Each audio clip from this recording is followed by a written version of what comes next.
Episode की शुरुआत में हम दिंगशिन को देखते हैं जो कि फायरवर्क्स देखने के बाद चुपके से घर आ जाती है, जहां वो अपने कमरे में बैठकर अपनी डायरी में कुछ लिखने ही वाली थी। तभी उसकी मदर आकर उससे पूछती है कि तुम अभी तक क्यों जाग रही हो। तो दिंगशिन अपनी मॉम को बोलती है कि मैं बस सोने ही जा रही थी। अब अपनी मॉम के जाने के बाद वो अपनी डायरी में लिखती है कि मैंने लोगों को बोलते हुए सुना है कि न्यू ईयर के दिन जो भी लोग आपके साथ होते हैं वो आपके साथ पूरा साल रहते हैं, और मैं आशा करती हूँ कि ये बात झूठ ना हो। अगले दिन ये चारों फ्रेंड्स एक जगह पर जाते हैं जहाँ पर लोग लैंटर्न पर अपनी विश लिखकर उसे उड़ाया करते थे। इसीलिए दिंगशिन और शादी एक लैंटर्न पर अपनी विश लिखते हैं और दूसरे पर सीयू और सोंगजी। फिर सीयू दिंगशिन से पूछता है कि तुमने क्या विश मांगी है, तो वो झूठ बोल देती है कि मैंने ये विश मांगी है कि मैं अगले सेमेस्टर में तुम्हारी डेस्कमेट ना बनूं। सीयू जवाब देते हुए कहता है कि मतलब कि अगर मैं तुम्हारा डेस्कमेट बन गया तो तुम्हारी विश पूरी नहीं हुई। फिर ये लोग उस लैंटर्न को उड़ा देते हैं और हम देखते हैं कि दिंगशिन और सीयू के मन में एक ही विश थी कि वो दोनों एक दूसरे के डेस्कमेट बने रहे।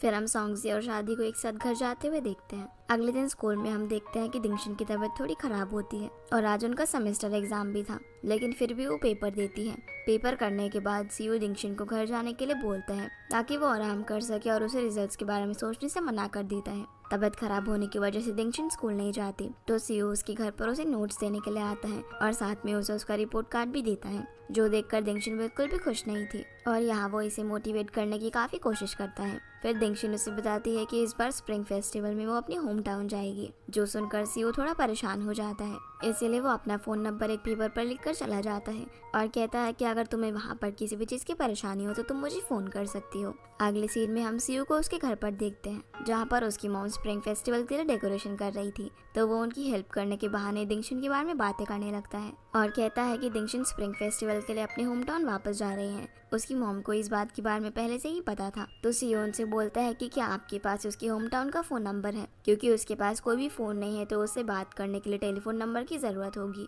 ये सुनकर जब उसकी मदर उसे घूरने लगती है और बोलती है कि वैसे तो तुम किसी से भी ज्यादा बात नहीं करते, तो तुम्हें दिंगशिन से ऐसी क्या बात करनी है जो कि तुम्हें उसका फोन नंबर चाहिए। पर सीयू झूठ बोल देता है कि ये फोन नंबर तो शादी को चाहिए था और मैं उसके लिए ही ये नंबर आपसे मांग रहा हूँ। ये बोलकर वो यहाँ से चला जाता है, पर उसकी मम्मी ये सब देखकर स्माइल करने लगती है। जिसके बाद हम दिंगशिन को देखते हैं जो कि अपनी होम टाउन पहुँच गई थी और वहाँ वो बोकोंग के साथ स्प्रिंग फेस्टिवल के लिए डेकोरेशन कर रही थी, जहाँ बोकोंग उससे पूछता है कि तुम्हारा सेमेस्टर कैसा रहा। तो दिंगशिन उसे बताती है कि सेमेस्टर के रिजल्ट्स तो कुछ ज्यादा अच्छे नहीं थे, लेकिन वो अपनी सीट चेंज नहीं करना चाहती। और यहाँ वो सीयू की उसके सामने काफी तारीफें करती है। बोकोंग उसे कहता है कि तुम हमेशा अपने डेस्कमेट के बारे में ही बातें क्यों करती रहती हो, क्या कोई और भी बात है।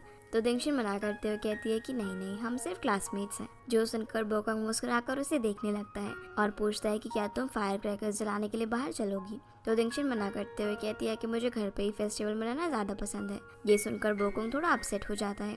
अगले सीन में दिंगशिन टेलीफोन के आगे सीयू का फोन नंबर लिए हुए बैठी हुई थी, क्योंकि वो उसे सबसे पहले फेस्टिवल विश करना चाहती थी। जहाँ बैठकर वो ये सोचने लगती है कि वो कॉल करे या फिर ना करे। दूसरी तरफ हम सीयू को देखते हैं और वो भी इसे कॉल करने के बारे में ही सोच रहा था, तो पहले वही कॉल कर देता है, जिसे दिंगशिन एकदम से उठा लेती है। ये दोनों अब एक दूसरे को फेस्टिवल विश करते हैं और सीयू से बताता है कि अगले सेमेस्टर में भी वही उसकी डेस्कमेट रहेगी, जो सुनकर दिंगशिन काफी खुश हो जाती है। इसी बीच हम बोकोंग को देखते हैं जो कि दिंगशिन को फेस्टिवल विश करने के लिए आ रहा था, लेकिन उसे फोन पर बात करता हुआ देख वो कुछ भी नहीं कहता और वहाँ से चला जाता है। इसके बाद जब दिंगशिन स्कूल जाती है तो ये देखकर काफी हैरान रह जाती है कि उन लोगों की सीट सच में चेंज नहीं हुई है।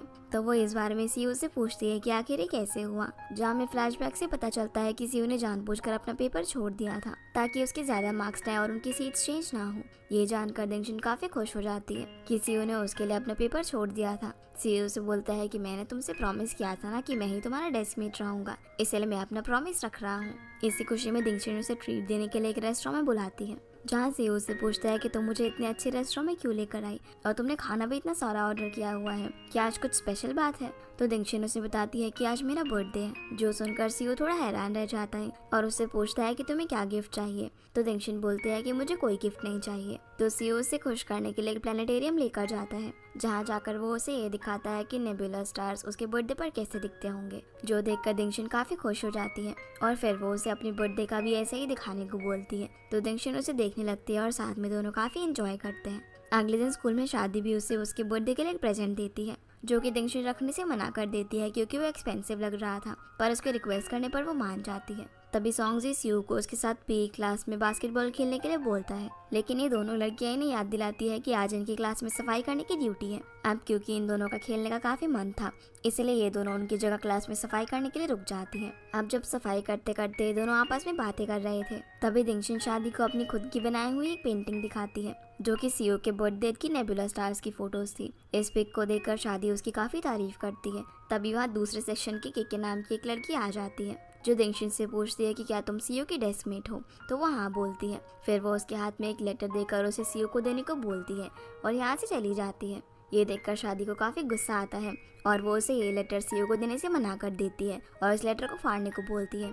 पर दिंगशिन मना करते हुए कहती है कि हम किसी के लेटर को कैसे फाड़ सकते हैं। पर शादी उस लेटर को फाड़ देती है और बोलती है कि अगर ऐसा ही चलता रहा तो और भी लड़कियां सीओ के आसपास मंडराने लगेगी। ये देखकर दिंगशिन उस पर चिल्लाती है, तो शादी भी उस पर गुस्सा करती है कि एक तो वो उसकी मदद कर रही है और वो उसी पर चिल्ला रही है, क्योंकि उसे पता था कि दिंगशिन सीओ को लाइक करती है। लेकिन दिंगशिन इस बात को एक्सेप्ट करने के लिए तैयार नहीं थी और इसीलिए इन दोनों में काफी बहस हो जाती है, जिस वजह से शादी उससे नाराज हो जाती है। दिंगशिन अब उस लेटर को अपने पास रख लेती है। फिर जब सीओ और सॉन्गजी क्लासरूम में वापस आते हैं, तो वो इन दोनों को आपस में बात ना करता हुआ देखकर पूछने लगते हैं कि क्या हुआ, लेकिन दोनों में से इन्हें कोई भी कुछ नहीं बताता। स्कूल खत्म होने के बाद जब सीओ और दिंगशिन साथ में वापस आ रहे थे, तो दिंगशिन उसे कहती है कि अब से हम दोनों साथ में स्कूल आया जाए नहीं करेंगे, क्योंकि इससे लोग हमारे बारे में गलत सोचने लगते हैं। ये बोलकर वो वहाँ से चली जाती है। घर जाकर दिंगशिन उस लेटर को अपनी हैंडराइटिंग में फिर से लिख देती है और अगले दिन स्कूल जाकर उसे सीओ के डेस्क के नीचे रख देती है। सीओ जब उस लेटर को देखता है तो उसे ऐसा लगता है कि ये दिंगशिन ने उसे दिया है,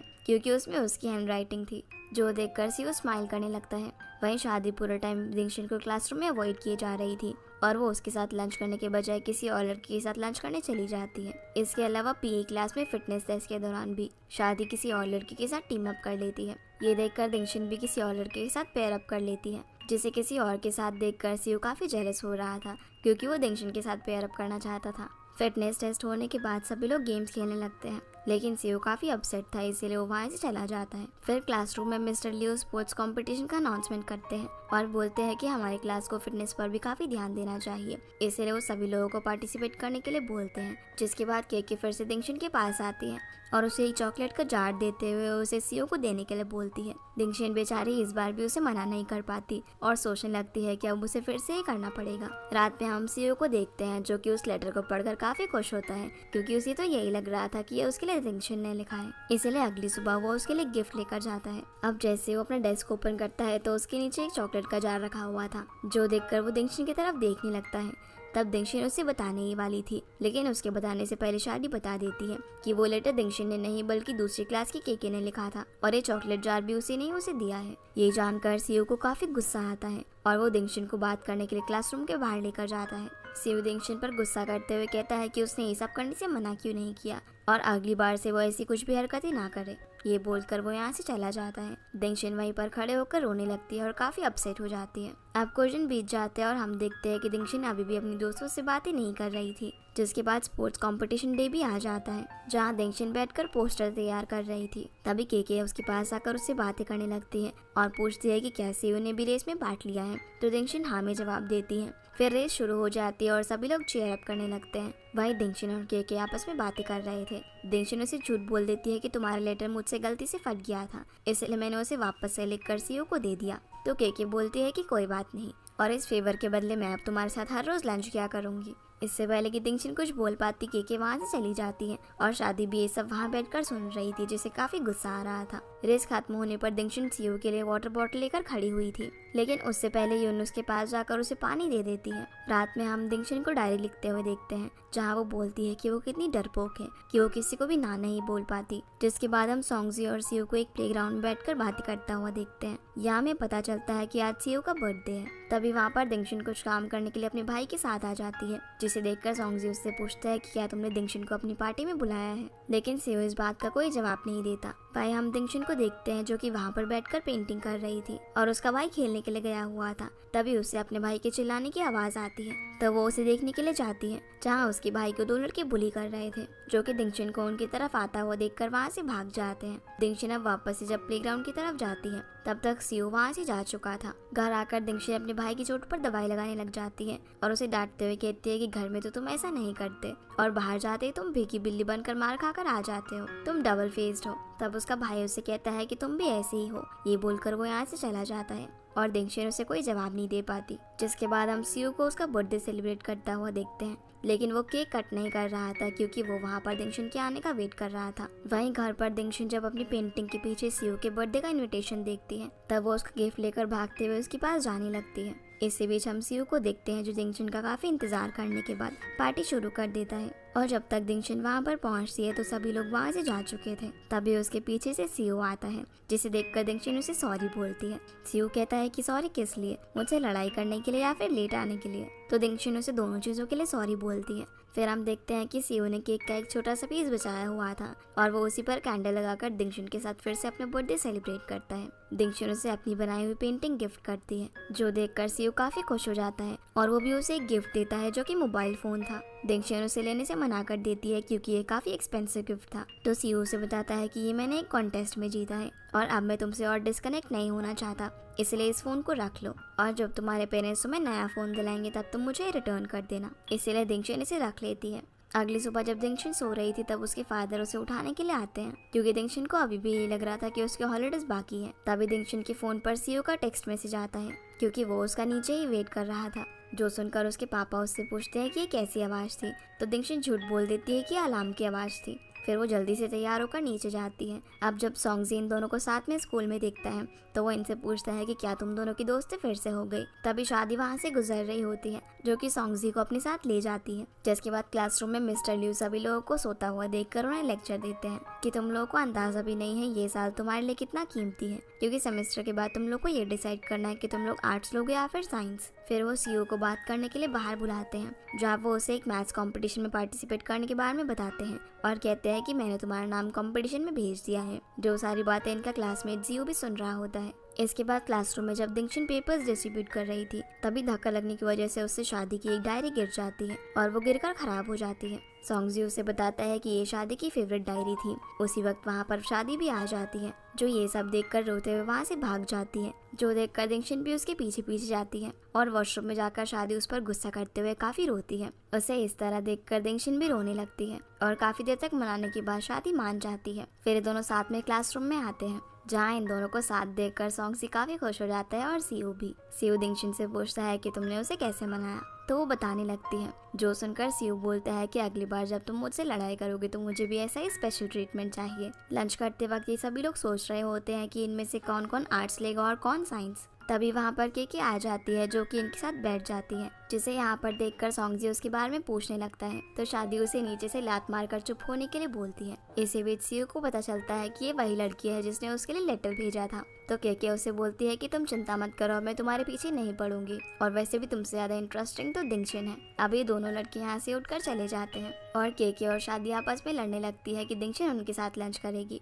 तब दिंगशन शादी को वहाँ से जाने का बोलती है और बोलती है कि मुझे केके से बात करनी है। फिर दिंगशन केके से अकेले में बात करने के लिए जाती है, जहाँ वो उसे सॉरी बोलती है। तो केके बोलती है कि बल्कि मुझे तुमसे अपोलोजाइज करना चाहिए, क्योंकि शुरुआत में मैंने तुम्हारा इस्तेमाल किया सीओ की दोस्त बनने के लिए, क्योंकि मुझे लड़कियां पसंद नहीं है और मेरे सारे ही मेल फ्रेंड्स थे। लेकिन जब मैं तुमसे मिली तो मुझे पता चला कि तुम भी काफी इंटरेस्टिंग हो और सीओ तो काफी बोरिंग है, इसलिए मैं उस जैसी लड़की को अपना दोस्त नहीं बनाना चाहूंगी। दिंगशन यहाँ आप सीओ को डिफेंड करते हुए कहती है कि वो तो काफी इंटरेस्टिंग है। फिर केके बोलती है कि मैं सॉन्गजी जैसी किसी लड़की को अपना फ्रेंड बनाना चाहूंगी। तो दिंगशन उसे ऐसा करने से मना करती है, क्योंकि अगर वो ऐसा करेगी तो वो शादी को प्रोवोक कर देगी। तभी केके उसे बोलती है कि तुम्हारे ऊपर बैंग्स काफी ज्यादा अच्छे लगेंगे। दिंगशन कहती है कि हाँ, यही बात तो मुझे शादी ने भी कही थी और मुझे लगता है कि तुम दोनों काफी अच्छे फ्रेंड्स बनोगे। इसके बाद ये दोनों यहाँ से चले जाते हैं। दिंगशन अब क्लासरूम में जब वापस आती है तो सीओ उसे कहता है कि उसे केके में कोई इंटरेस्ट नहीं है, इसलिए वो उसे उसके साथ लाने के लिए कोई ट्रिक्स वगैरह ना खेले, जिस पर दिंगशन हाँ बोलती है।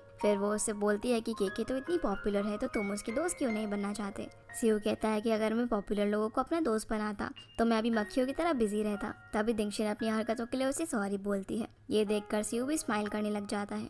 जिसके बाद जब दिंगशन चश्मा लगाकर बोर्ड की तरफ देखती है तो उसे धुंधला दिखाई देने लगता है। तभी वहाँ पर सॉन्गजी आ जाता है, जो आज सीओ को अपने साथ बिलियर्ड खेलने के लिए पूछता है। तो वो मना कर देता है क्योंकि उसे मैथ्स कंपटीशन के लिए तैयारी करनी थी। तभी वहाँ पर शादी आ जाती है जो कहती है कि दिंगशिन और मैं भी तुम लोगों के साथ चलेंगे। इसी बीच हम देखते हैं कि दिंगशिन बोर्ड पर देखने के लिए काफी स्ट्रगल कर रही थी, जो चीज सीयू नोटिस कर लेता है और उसे बोलता है कि अगर तुम्हें दिखाई नहीं दे रहा तो तुम मुझे बता सकती हो, मैं तुम्हारे नोट्स कॉपी कर दूंगा। जो सुनकर वो खुश हो जाती है। घर जाकर दिंगशिन अपनी मदर से अपने ग्लासेस चेंज करवाने के लिए कहती है तो उसकी मदर बोलती है कि तुम काफी पीछे बैठती हो, इसीलिए ऐसी प्रॉब्लम हो रही है, और अगर तुम आगे बैठोगी तो तुम्हें ठीक से दिखाई देगा। दिंगशिन के फादर कहते हैं कि मैं तुम्हारे टीचर से इस बार में बात कर लूंगा, पर दिंगशिन नाराज होकर मना कर देती है। तभी उसकी मदर उससे पूछती है कि क्या तुमने अपनी स्ट्रीम चूज कर ली है, तो दिंगशिन मना करती है। तब उसकी मदर उसे आर्ट चूज करने के लिए कहती है, लेकिन दिंगशिन साइंस पढ़ना चाहती थी क्योंकि वो सीयू से अलग नहीं होना चाहती थी। पर उसकी मदर उससे बहस करने लगती है और बोलती है कि तुम लड़की हो, इसीलिए तुम्हें आर्ट्स पढ़ना चाहिए। दिंगशिन कहती है कि लड़कियां भी साइंस पढ़ सकती हैं और मैं अपने डिसीजन खुद ले सकती हूँ। तब उसकी मदर कहती है कि ये सब मैं तुम्हारे भले के लिए कह रही हूँ, अगर तुम आर्ट्स लोगी तो तुम्हारे फादर भी तुम्हारी स्टडी में हेल्प कर पाएंगे और तुम्हें अच्छे कॉलेज में एडमिशन मिल सकता है। ये सुनकर दिंगशिन गुस्से में उठकर वहाँ से अपने रूम में चली जाती है और अपने फ्रेंड से चैट करने लग जाती है। तभी उसके फादर उसके रूम में आ जाते हैं, जिनके आते ही वो अपना फ़ोन छुपा देती है। उसके फादर उसे एक फ़ोन देते हैं और कहते हैं कि ये तुमने हमसे कुछ दिन पहले मांगा था। ये देखकर दिंगशिन काफ़ी अपसेट हो जाती है और अपने फादर को वो फ़ोन दिखा देती है जो कि उसे सीयू ने दिया था। उसके फादर कहते हैं कि ये फ़ोन मैंने पहले ही देख लिया था और अब क्योंकि तुम्हारे पास नया फ़ोन आ गया है तो इसे सीयू को रिटर्न कर देना। दिंगशिन फिर अब अपने फादर से साइंस और आर्ट्स चूज़ करने के बारे में उनकी राय पूछती है, तो वो भी कहते हैं कि मैं भी तुम्हारी मदर की बात से एग्री करता हूँ।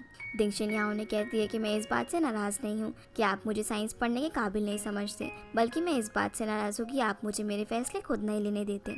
तो उसके फादर कहते हैं कि तुम जो भी फैसला लोगी मैं तुम्हें सपोर्ट करूँगा। अगले दिन चाइनीज सब्जेक्ट के पीरियड में दिंगशिन अपना काम फिनिश करके साइंस पढ़ने लगती है। तब उसकी टीचर उसे ऐसा करता हुआ देख लेती है और बोलती है कि तुम मेरे पीरियड में साइंस क्यों पढ़ रही हो। तो दिंगशिन उन्हें कहती है कि मैं अपना काम फिनिश कर चुकी हूँ, इसीलिए टीचर उसे अपने ऑफिस में लेकर जाती है, जहाँ वो उसे पूछती है कि क्या तुम आगे जाकर साइंस स्ट्रीम चूज करना चाहती हो। तो दिंगशिन हाँ बोलती है। उसका जवाब सुनकर टीचर मिस्टर लियू से कहने लगती है कि सर आपकी क्लास की लड़की साइंस पढ़ना चाहती है। तो मिस्टर लियू इसे इस बार में फिर से सोचने का बोलते हैं। तभी वहाँ पर जियो आ जाता है जो टीचर से कहता है कि मुझे भी मैथ्स कंपटीशन में पार्ट लेना है। पहले तो टीचर उसे समझाने की कोशिश करते हैं, लेकिन जब वो नहीं मानता तो वो उसे भी फॉर्म दे देते हैं। दिंगशिन क्लासरूम में जाकर ये सारी बातें सीयू को बताती है और उससे पूछती है कि क्या उसे भी लगता है कि उसे साइंस नहीं पढ़ना चाहिए। तो सीयू से बोलता है कि तुम जो भी फैसला लोगी मैं तुम्हें सपोर्ट करूंगा। तभी क्लासरूम में जय आती है जो कि सीयू को डांटने लगती है कि वो उसे अकेले ही सफाई करने के लिए छोड़ आया। तब जियो मैथ्स कंपटीशन का बहाना करने लगता है और बोलता है कि उसे प्रिपरेशन करनी है। जे बोलती है कि सीयू भी तो मैथ्स कंपटीशन में पार्टिसिपेट कर रहा है, लेकिन वो कभी भी अपनी रिस्पॉन्सिबिलिटी से नहीं भागता। यहाँ अब वो उसके बारे में उल्टा सीधा बोलने लगता है। अब उसकी ऐसी हरकतें देखकर दिंगशिन को काफी गुस्सा आता है और वो उसे पूरी क्लास के सामने डांटने लगती है। उसे ऐसा करता हुआ देखकर सीयू काफी खुश होता है कि वो अपने साथ साथ दूसरे लोगों के लिए भी स्टैंड ले रही थी, जिस बात के लिए वो उसे अप्रिशिएट करता है। जिसके बाद पीई क्लास में सभी लोग गेम्स खेल रहे होते हैं, जहाँ दिंगशिन और शादी स्कोर बोर्ड चेंज करते वरते आपस में बातें कर रहे थे। तभी एक शटलकॉक आकर दिंगशिन की आंख में लग जाती है, जो देखकर सीयू भागते हुए उसकी हेल्प करने के लिए आता है और फिर उसे स्कूल में डॉक्टर के पास लेकर जाता है, जहाँ वो उसे हॉस्पिटल जाकर एक्सरे करवाने के लिए कहते हैं। इसलिए सीयू उसे हॉस्पिटल लेकर जाता है। हॉस्पिटल में जब ये दोनों एक्सरे रिपोर्ट का वेट कर रहे होते हैं तो दिंगशिन सीयू को उसे सपोर्ट करने के लिए थैंक यू बोलती है। अगले दिन स्कूल में दिंगशिन अपना फॉर्म लेकर मिस्टर लियू के पास जाती है, जहाँ वो पहले से ही सीयू को काफ़ी डांट लगा रहे थे, तो वो उसे अपना फॉर्म रखकर वहाँ से जाने को बोल देते हैं।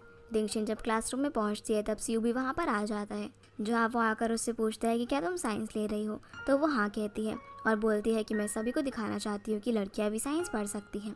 फिर वो उससे पूछती है कि मिस्टर लियू तुम्हें क्यों डांट रहे थे। तो वो बताता है कि मैंने मैथ्स पेपर अच्छे से नहीं किया था, इसलिए वो मुझे डांट रहे थे। फिर दिंगशिन उसे बोलते हैं कि तुम भी जो कुछ भी चूज करोगे मैं उसमें तुम्हें सपोर्ट करूंगी। फिर वो उसे उसका फ़ोन वापस कर देती है और कहती है कि मेरे पेरेंट्स ने मुझे नया फ़ोन दिलवा दिया है। अब स्कूल से घर जाते वक्त सीयू शादी से कहती है कि क्या तुम किसी हेयर स्टाइलिस्ट को जानती हो, क्योंकि मुझे अपने बैंग्स कट करवाने हैं। तो शादी उसे बोलती है कि हाँ मैं जानती हूँ और फिर ये दोनों डिसाइड करते हैं कि वो लोग उसके बैंग्स कट करके सॉन्गजी और सीयू को बिलियर्ड्स क्लब में मिलेंगे। जिसके बाद शादी दिंगशिन के घर पर आती है, जहाँ वो उसके बैंग्स कट करने लगती है और बोलती है कि मैं बहुत ही अच्छी हेयर कट करती हूँ। ये सुनकर दिंगशिन उसे मना करने लगती है, पर वो फिर भी उसके बाल काट देती है, पर वो ठीक से उसका हेयर कट नहीं कर पाती, जिसमें दिंगशिन काफ़ी फनी लग रही थी। जिसके बाद ये दोनों रेडी होकर किसी तरह से बिलियर्ड्स क्लब पहुंच जाते हैं, जहां पहुंचकर दिंगशिन को प्यास लगती है तो शादी उसके लिए पानी लेने के लिए चली जाती है। तभी वहाँ एक लड़का आकर काउंटर पर रखे पैसों को चुराने की कोशिश करता है। ये देखकर शियान काउंटर पर मौजूद पर्सन को आवाज देने लगती है।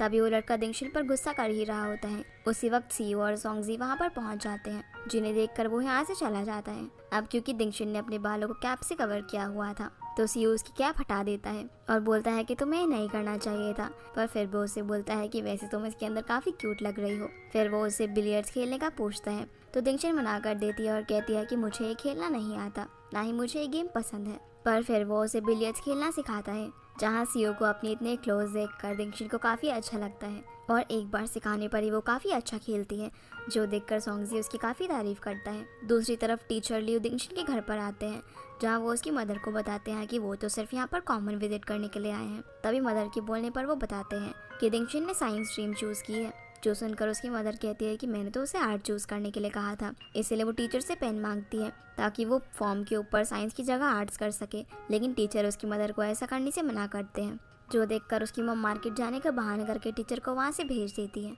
वहीं जब सीयू काउंटर पर पेमेंट कर रहा होता है तभी वो उसी लड़के को अपने पास देखता है और फिर जब वो दिंगशिन के साथ घर आ रहा था तब भी वो उस लड़के को उन्हें फॉलो करते हुए देखता है। जब दिंगशिन घर पहुंचती है तो उसकी मदर काफ़ी गुस्से में थी। उसकी मदर उसके बालों को देखकर और भी ज़्यादा गुस्सा हो जाती है और पूछती है कि तुम्हें इन्हें काटने की परमिशन किसने दी। तो दिंगशिन कहती है कि अब मैं अपनी मर्जी से अपने बाल भी नहीं काट सकती क्या। उसके फादर मूड को लाइट करने के लिए कहते हैं कि उसे दिंगशिन के डिसीजन को रिस्पेक्ट करना चाहिए, पर ये सुनकर मदर तो उसके फादर को ही उल्टा डांटने लगती है। मदर बताती है कि तुम्हारे टीचर घर पर विजिट करने के लिए आए थे, जिनसे मुझे पता लगा कि तुमने साइंस स्ट्रीम चूज की है, और रोते हुए दिंगशिन से कहती है कि तुम तो अब बड़ी हो गई हो तो तुम्हें अब मेरी क्या ज़रूरत है। फिर वो फादर से कहती है कि कुछ भी करके इसे आर्ट्स ही चूज करनी होगी, वरना आप सभी लोगों को अपने कपड़े भी खुद धोने होंगे, अपना खाना भी खुद ही बनाना होगा।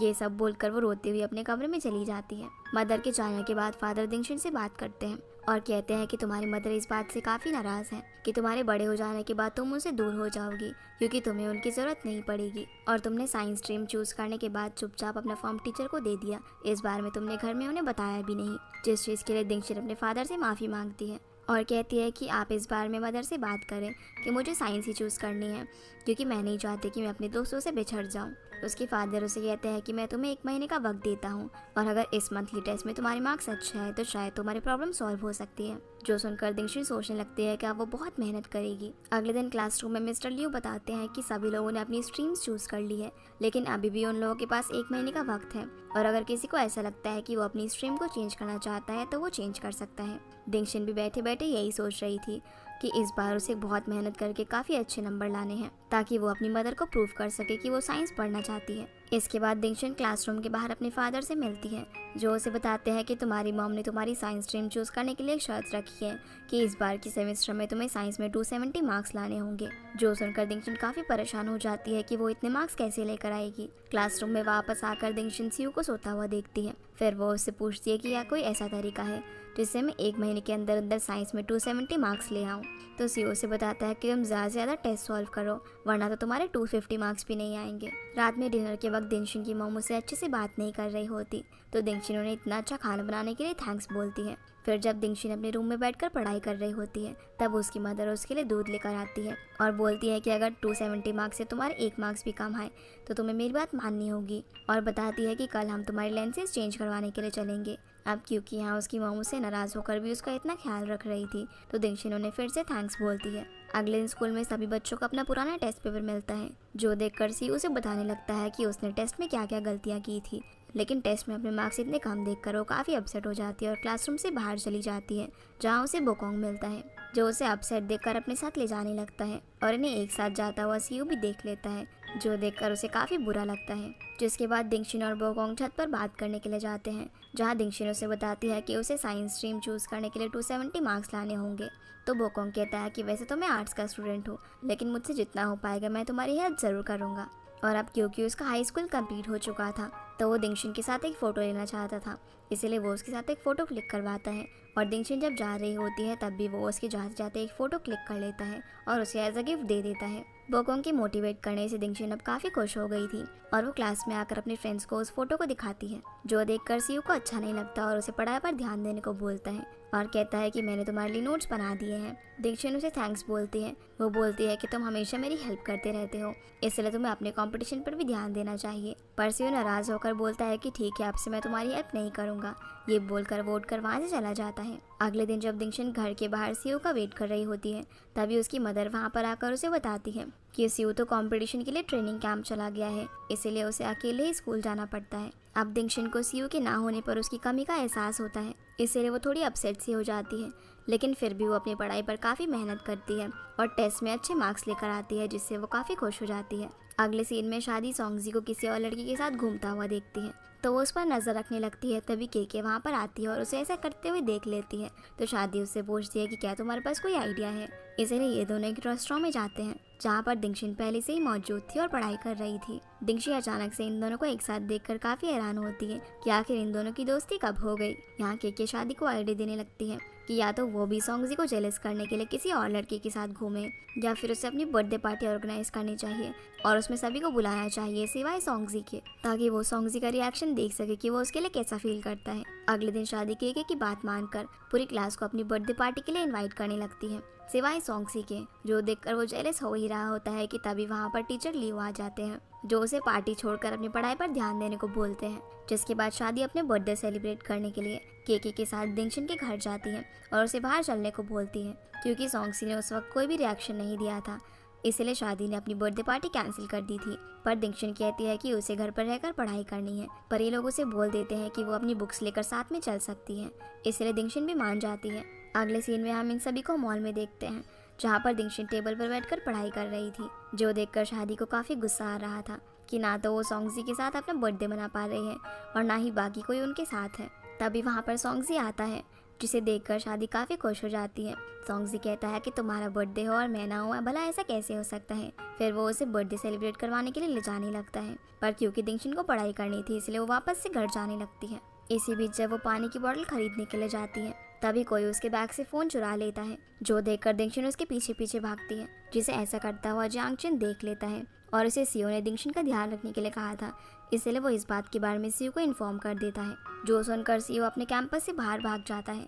इसी बीच हम दिंगशन को देखते हैं जो उस चोर का पीछा करते करते एक सुनसान एरिया में पहुंच जाती है जहां काफ़ी सारे लोग उसे घेर लेते हैं और हम देखते हैं कि ये वही बंदा है जिसे उस दिन दिंगशन ने चोरी नहीं करने दी थी। जियांग चैन भी दिंगशन को ढूंढने की कोशिश करता है लेकिन वो उसे नहीं मिलती, तब वो सोंगजी को कॉल करके बुलाने लगता है। वही दिंगशन भागते भागते एक घर के अंदर पहुंच जाती है और दरवाज़ा बंद कर लेती है, पर तभी वो चोर और उसके दोस्त आकर वो दरवाज़ा पीटने लगते हैं। ये सब देखकर दिंगशन काफ़ी रोने लगती है।